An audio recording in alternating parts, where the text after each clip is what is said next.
For the latest on Robert Mueller's Russia investigation, I want to bring in John Bussey from the Wall Street Journal. John, good afternoon. Hi. Thanks for joining us. See you. I want to Pleasure. ask you first about this breaking news we're getting, which is that Mueller's team has removed a top senior FBI agent over what appear to be anti-Trump texts that he sent to colleagues. What do you read into that? He apparently sent some anti-Trump texts to colleagues, and Mueller doesn't want to have that influencing his investigation. I mean, that's the best that we can judge, just like you, from what he's doing. He wants to have people remaining impartial and investigating what Mueller wants to come to a conclusion about. Was there collusion between the Trump campaign and Russia? Inappropriate collusion? And was there subsequent obstruction of justice as the FBI began to investigate that issue and others concerning the Trump campaign? And President Trump himself, again this morning, insisted that there was no collusion and no collusion has been proven. But we also know that his first national security advisor, General Michael Flynn, has pleaded guilty and struck a deal with Mueller's team. Specifically, Flynn has pleaded guilty to lying under oath to the FBI. What did he lie about? Can you get into the details there, because they're pretty important? Yeah, that's right. Well, he lied about what he talked with the Russian ambassador about. He talked with him about sanctions. He had said that he had not talked to him about the sanctions. And so the FBI caught him in a lie. But remember also, when you think about what President Trump has said about this investigation in the past, he has said many things about it, many of which have been proven false, particularly about contact between various individuals and Russian diplomats or individuals that were associated with Russia. So it's not surprising that the president said what he said this morning. And Garrick, your correspondent, I think had it right on the mark. We don't know what we don't know yet. This is an investigation that's ongoing. And very importantly, the signals that are being sent by Mueller here, where he has cut a deal with Flynn. Flynn could have been, presumably, if all the charges against Flynn that Mueller had at his disposal had been brought to bear, a prison sentence of substantial years might have been in the offing for General Flynn if he had been found guilty.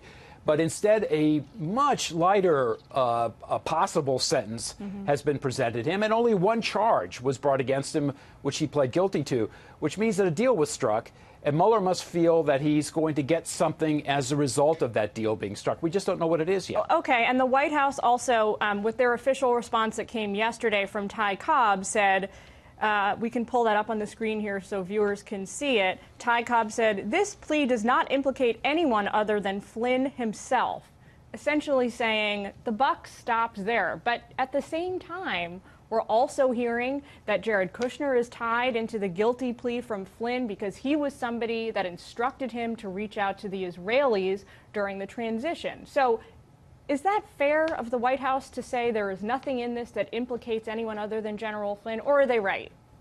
Well, Ty Cobb is the president's lawyer, so you would expect him to do his job and to diminish what's happening as much as he possibly can. I mean, Ty Cobb also said General Flynn was a former Obama administration official, which he was, but he was well, removed. Until he was fired, he was. Exactly. He was removed by President Obama from his position.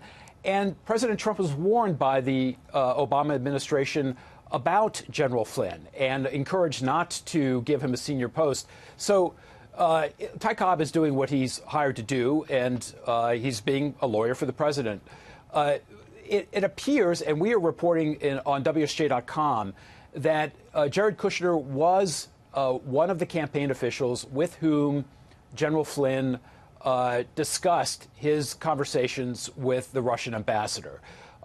The implications of that, we don't know yet. I mean, when you say tied into the guilty plea, he's not really tied in to any guilty plea. No charges have been brought against Mr. Kushner. He's somebody that allegedly, according to reporting, Michael Flynn said instructed him to be reaching out to other foreign governments. So in that sense, that is correct. That's right. And that's right. Yeah, exactly. And we're reporting that as well. Yeah. Which is important. As you're pointing out, what this basically does is it brings the investigation ever closer to President Trump. It's significant.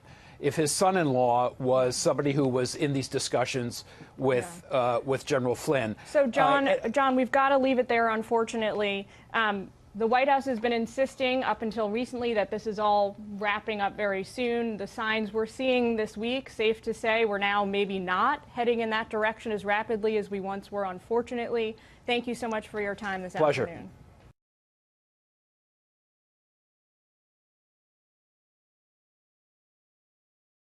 A major announcement expected in the Hillary Clinton email investigation on Capitol Hill next week. Our next guest is someone who might have had a hand in putting these new revelations forward. Joining us now, Florida Republican Congressman Matt Gaetz.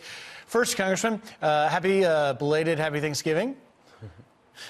Happy Thanksgiving and happy Black Friday to you. Of course. Now, tell us, you are possibly headed towards some sort of announcement about the Clinton email scandal. We have talked extensively about it. Others in the media perhaps less inclined to, but we wanted to bring you on. What can you tell us? Well, we now have evidence that the FBI's investigation of Hillary Clinton did not follow normal and standard procedures. The current deputy director of the FBI, Andrew McCabe, sent emails just weeks before the presidential election saying that the Hillary Clinton investigation would be special, that it would be handled by a small team at headquarters, that it would be given special status. Combine that with the fact that Attorney General Loretta Lynch told James Comey to call this a matter and not an investigation, that she met with Bill Clinton on the tarmac, and that James Comey himself has admitted in testimony that he drafted the exoneration statement of Hillary Clinton before even interviewing her or other key witnesses. We seem to have a departure from the normal application of the law, and we will be calling for a full review by the Judiciary Committee of the process and procedures that potentially gave Hillary Clinton a different process and a different standard of justice than would be applied to any other American. Congressman, the email you're referring to, we're going to put it up on our screen right now, is from October 23rd, 2016, as you mentioned, just weeks before that election, recently revealed through investigation. This is what it reads. It says, the decision was made to investigate it at HQ, meaning the Hillary Clinton matter, with a small team. WFO provided some personnel for the effort, but it was referred to as a special, and I was not given any details about it. So when you talk about a full Judicial Committee investigation review of this matter, you know, what new things do you expect to find? And as far as this big announcement, can you give us any more information about that? Well, we're going to have Christopher Wray, the new director of the FBI, come before the Judiciary Committee, and we need to have a full investigation. I believe there are others on the Judiciary Committee who are deeply troubled by the thought that Hillary Clinton would be given this special status in an investigation of potentially the mishandling of classified information. And, you know, you've got time and again circumstances where the FBI's procedures seem to have been influenced by Loretta Lynch, either by telling James Comey to call this a matter and not an investigation, or by simply constraining the review of the facts to a very small team. So I suspect that in the coming weeks, you will see the Judiciary Committee really look into whether or not we've got to have checks and balances at the FBI so that special people don't get special status. And if we didn't have a real robust investigation of Hillary Clinton, that's a real problem because it's an erosion of the rule of law. Congressman, we've got to let it go right there. We'll find out whether former Director James Comey was telling the truth when he said that the Clinton investigation was handled in an apolitical and entirely routine manner. It sounds like you feel differently. Thank you very much for joining us today, sir. Congressman Gaetz, thanks a lot. Appreciate it. Thank you.